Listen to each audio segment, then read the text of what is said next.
Welcome to the Slop Farm. Enjoy the video. You start by ensuring prerequisites are met.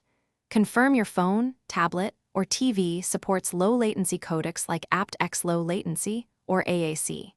Plug in a wired headset or reference speaker if you have one to compare sync.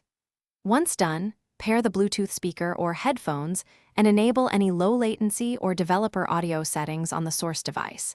These reduce buffering and give you a stable baseline before making timing adjustments. You'll measure the delay using a simple clapping test. Play a short video with a sharp visual and sound, observe or record where audio lags.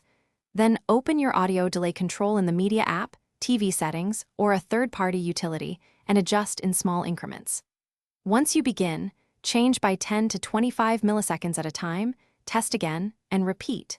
This iterative approach lets you converge on tight sync without overcompensating, because Bluetooth latency varies by codec and distance.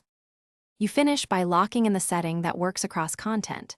Test with music, dialogue, and action scenes at different volumes to ensure consistency.